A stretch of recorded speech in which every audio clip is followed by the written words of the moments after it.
Yo, welcome to Trippy Commentaries and another episode of our WWE Raw Reactions. This was the September 22nd, 2014 edition of Raw, following up a Night of Champions where we saw 3 title changes. Always cool when you have titles going in all kinds of different directions. But spoiler warning for something we're going to be talking about pretty soon. One of the titles went right back to the rightful owner. Oh, yes it did, RJ. But before we get started, I would be remiss if I didn't tell our viewers that I'm sorry I made a mistake last night in calculating our tallies. I threw out the Reigns versus Rollins match because obviously there was a special circumstance. Okay. No one could have foreseen Roman Reigns having to have emergency surgery, so I threw that out. And the new standings are RJ is 2-5 and I am 5-2. But like I said, I'm sorry for the mistake, but forgive me. Being more cleverer than the average man, my mistakes are correspondingly huger. And anyone who can tell us what that reference is to, leave it in a comment and we'll be sure to give you a shout out on a future video. Interesting. So that, of course, you're referring to our Night of Champions recap, Yes. where we went over our predictions. We'll see. I want revenge against you. I know I didn't have a good record. Normally, I'm pretty good at picking the the winners on these pay-per-views, which are harder to predict than some people give us credit for, or anybody that likes to predict these matches. Well, like I said yesterday, I've sucked a couple times too, so no doubt. Well, you know what the next pay-per-view is, right, Retro Brett? That would be one of my favorites, Hell in a Cell. Really? Yes, sir. I'm taking you on. We'll have some pretty cool matches here to talk about from this episode of Raw and some upcoming episodes of Raw. It's Hell in a Cell? Usually in November is Survivor Series. Last I heard was Hell in a Cell. We'll double check that for sure, but yes, for sure. Pretty sure I'm right about that, old RB. Let's go ahead and kick off the night here with a very interesting way to kick off the night. Dean Ambrose finally got him back last night at Night of Champions. And what better way to celebrate by having him kick off the night? Basically, he says that he will not leave the ring until he gets his hands on Seth Rollins. Awesome. He basically grabbed a chair and went and sat down in the middle of the ring. And he got up and then walked around the chair and then sat down again. Yes, I thought it was... But before that, he made quite an interesting speech, I feel. He did, yeah. He said that the curb stomp to him on the center blocks was cool, and that he actually liked it, I think. Yeah, he's twisted like that. And he also said that ever since that happened, he's been a little messed up in the head. And I was wondering, that's kind of weird coming from you. Yeah, he's always been messed up in the head. He's not kidding anyone. But it was not Seth Rollins who came out, at least initially. It was John Cena. Because John Cena had something to say about this too. Seth Rollins came out and perhaps cost him a title. And to beat Brock Lesnar, that would have been shocking the world. Unfortunately, after the beating he took last? Yeah, I didn't think he had a chance. But Seth Rollins ruins the party, which means... Of course, John Cena wants a part of the action as well. The interesting thing about this, Retro Brett, is I felt some definite tension between John Cena and Dean Ambrose. It was almost like they were going to fight each other. It wasn't just you there, RJ, I can tell you that. I thought this was a very interesting dynamic as well. I mean, the enemy of your enemy is your friend, right? Yeah, exactly. And they both want the same person. Yep. So I don't understand the animosity or the tension there, but yeah, I thought later events would bring them together, but yeah, and I still think that might happen. I think it's one of those things. You know how sometimes when you team up with somebody, you kind of have that tension at first, and then you realize that you're the best thing each other has as far as someone to back you up. We'll see if that happens here when it comes to John Cena and Dean Ambrose. We know Dean Ambrose's main guy, Roman Reigns, who they seem to kind of still be partners in a way. Not so much, But yeah, they have to have each other's backs. They're former brothers, as they called themselves. But Roman Reigns is out, as you mentioned, Retro Brett, with the hernia surgery. It's not going to be, it's going to be a while till we see him again. Before we see him again. Yeah, what a shame. But eventually, the Authority did come out, and this man, of course, Randy Orton, wanted to take out John Cena. And Dean Ambrose actually had a match all of a sudden with Kane because Triple H ordered these two matchups. What were you thinking at this moment? Because, what you had happen was Cena, Ambrose, then immediately went and attacked these guys. Trying to get their hands on Seth Rollins. Yep, and Kane as well. Hey, why not? Take him out. Now, this fight went into the stands, then it went backstage. Pretty cool stuff here. You had to have Seth Rollins escape by jumping into a car and getting out of there. I'm a huge fan when you see things go backstage and kind of get a little feel for what happens backstage while they beat each other up. I was a fan of this intro, and I thought it was great. However, if I was in the arena, I would definitely light Seth Rollins up for stealing or carjacking. Right? I would, but I'm These not cops, a cop yet. So. Cops come around and are arresting people left and right these days. This man right here, perhaps he should have went to the pokey. He definitely should have, but, Now, the first official match, all that stuff was exciting and it was pretty cool and all. But we had a pretty damn good first match here, Retro Brad. One that I kind of expected it, but I was still surprised to be right about it. Intercontinental Championship rematch. Dolph Ziggler, one of our favorites, faced off against The Miz. Both of us correctly predicted that The Miz would take the championship there at Night of Champions, but I think we both kind of knew that Dolph Ziggler was not going to go down easily, and he probably would be back, possibly to steal it. That happened tonight. Pretty good match. I'm not a huge fan of Miz matches, but in this case, I thought it was a great little back-and-forth match. Eventually, of course, leading to Dolph Ziggler winning and recapturing the title. Ziggler pinned The Miz. What'd you think about the match? Tights, which... If anyone who watched Night of Champions knows, that's how Miz won the title in the first place, so turnabout's fair play. Yeah. But Dolph Ziggler didn't have our Ziggler in his corner tonight. Yeah, no sign of R-Truth there, which I'm a fan Ziggler. of. Yeah, that's our whatever. Ziggler. How about, of course, the stunt double for The Miz had his own replica title belt. I was wondering if you noticed that. But. Yeah, too bad they lost it already. Yeah. Well, and that's one of my favorite title belts, just to throw that out there, the white one. The white leather. Yeah, I kind of want a duplicate. I want them all and hang them on the wall. But that one in particular, I really do dig the like of that. So, great rematch there. Really enjoyed the matchup, and I'm glad that they found a nice rival here with Dolph Ziggler. I feel like we've been fans of Ziggler for a while. He never really had someone to accent how good he is, but in this case, I think The Miz is actually doing a good job at giving us someone to hate, and of course, Dolph Ziggler, a viable rivalry. Yeah, but they can't continue this rivalry forever. It's going to get boring. It's definitely coming down to the end. Same couple of people fighting each other. Yeah, we'll see where they go from here. Jack Swagger faced off with Bo Dallas.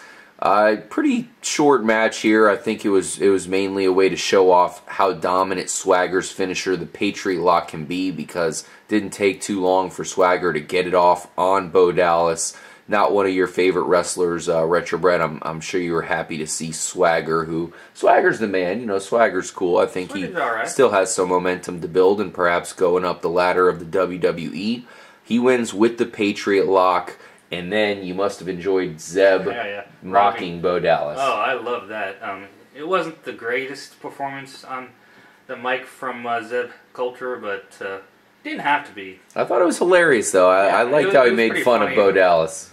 Went right for him. It was pretty funny, though, nonetheless. We had a Total Divas segment next. Not much to look forward to there unless you're a fan of the show, if that's your thing.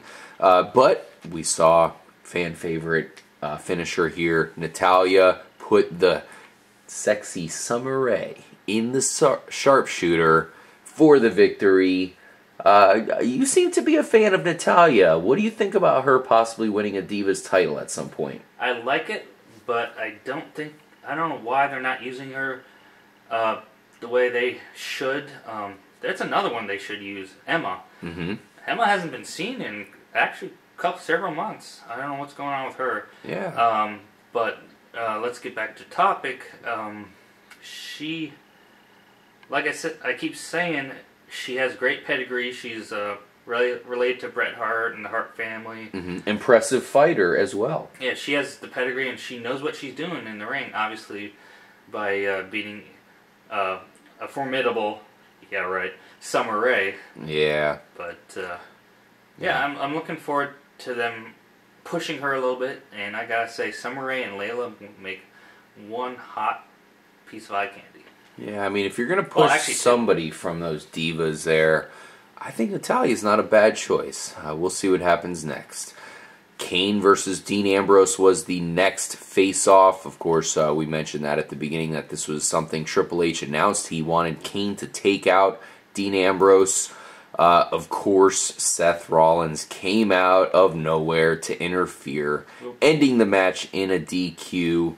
But later after that match, Ambrose jumped the Authority, Triple H, Rollins, Kane. But what happened was the agents came out to stop Dean Ambrose, which seems to happen a lot. He seems to be jumped by these agents quite a bit. So they detained Ambrose and they locked him in a room. By whose orders? I believe that was Stephanie McMahon's orders. Because she showed some brilliance here. She's like, no, don't throw him out, because they'll just find a way back in. Yeah. Lock him in a room. We all know every time Dean Ambrose is kicked out of the stadium, most likely he's shimmying up the side to get back in and making it into the ring just in time. And this time he was trapped in a room. I will kind of give it away that they never showed him escaping the room at all. But as you guys I'm sure know, he did escape the room. And what he did was pretty cool. We'll get to that here, as that was one of the final things to happen in the night. The very next event to come down was the Usos teaming up with Sheamus to go against the Gold and Stardust duo, who actually had Cesaro on their side. So this was the two rivalries combining into a six-man match. I like the move here at the end where Sheamus got a brogue kick on Stardust, who was on the apron. Then the Usos hit him with the super kick and a splash for the pin and the victory. The good guys win.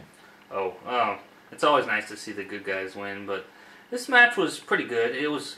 I felt it was one of the longest of the night. It was definitely high energy, high impact, very good moves, and especially Cesaro and Sheamus, they go back and forth like no one's business. Yeah. That is a good rivalry right now. Oh, yes. And that was an underrated match last night.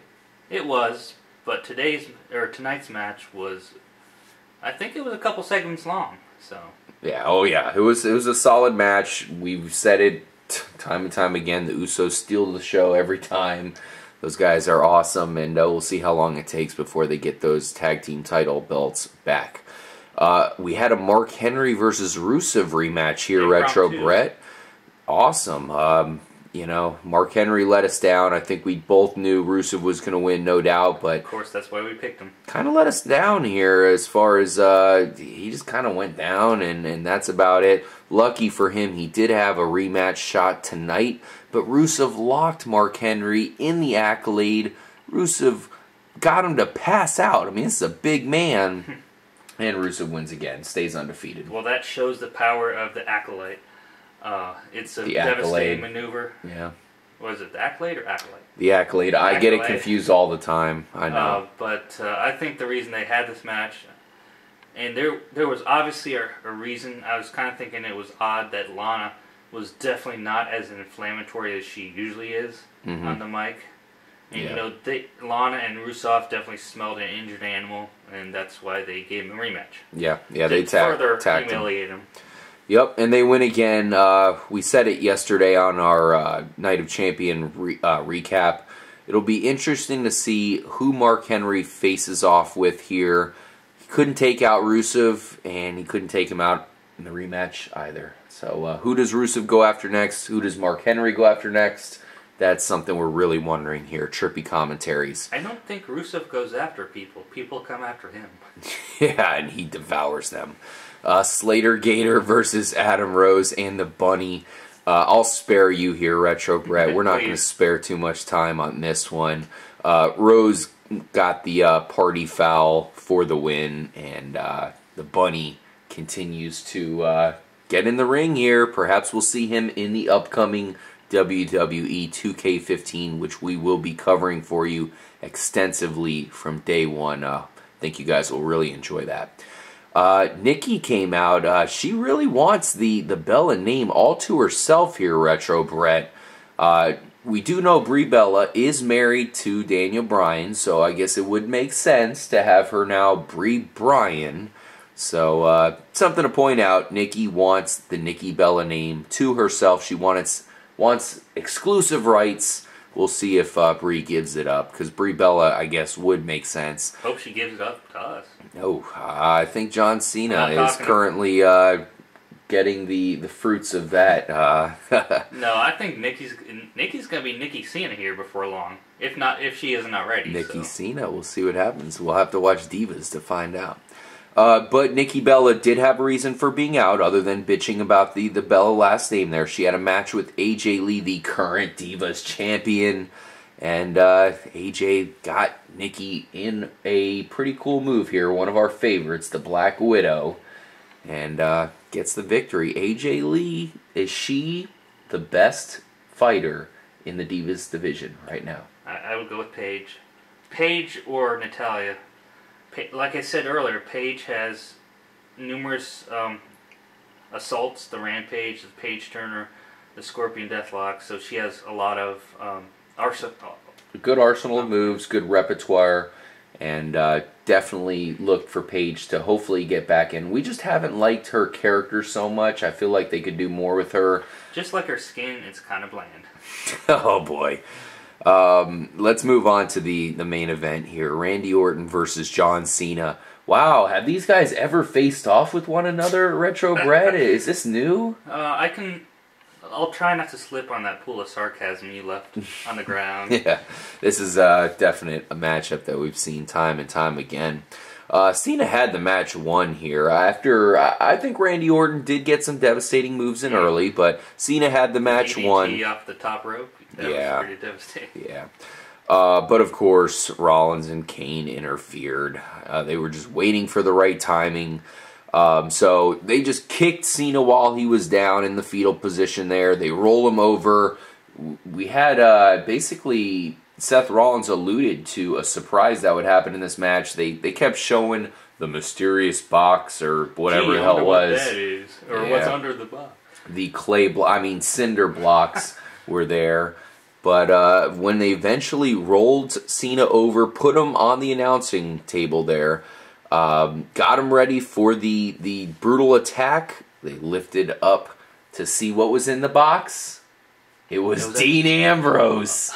Yeah. He escaped the room, and I thought that was hilarious, actually. I don't know if they pulled it off completely flawlessly, but... Nah, I don't... I thought that segment was really strange. A little bit off, but then again, Ambrose hiding there saved the day. He was hidden away, and he saves Cena as both start to kick the Authority's ass, end up on top there in the ring, and I think we have a lot more to come from this rivalry. So we saw that tension, but at the end, the guys had to team up, and guess what? It was Ambrose who looked like he was almost creating the tension with Cena, but he saved the day. He was, and even in Cena's debilitated, not debilitated, but lessened state, Ambrose is no match for Cena. I don't know what the hell he was thinking, trying to incite him. Hey man, Ambrose takes a beating all the time, but he just talk about never give up. Yeah. That's Ambrose's slogan as well, almost, because he gets curb stomped, he gets destroyed time and time again, but he just wants to take out Rollins. That's all he wants to do, and I think one of these days he's going to have his opportunity. Retro Brett, final prediction as we conclude this episode of our WWE Raw reactions, coming from Memphis, one of our favorite cities. Do you think Dean Ambrose and Cena will team up despite the early tension? I do. I look to them to be a couple matches, at least a tag team against either Kane and Orton, Kane and Rollins, or Orton and Rollins. One of the three, or two of the three. Going for the authority, no doubt about it. Dean Ambrose is back, thank goodness. Let's finish off this episode by saying, get well soon, Roman Reigns. Man, he's the man, and nobody saw such a bad injury coming to this guy.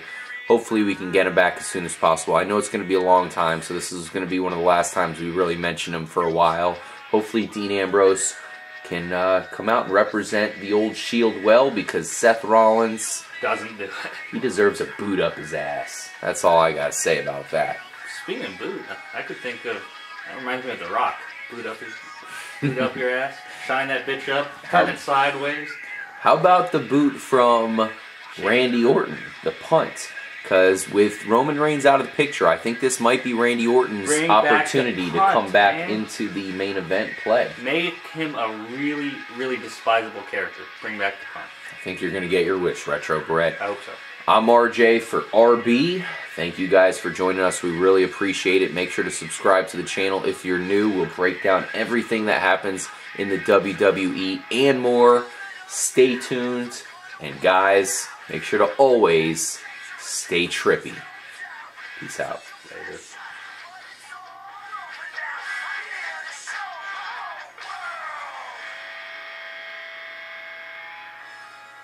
Just come easier to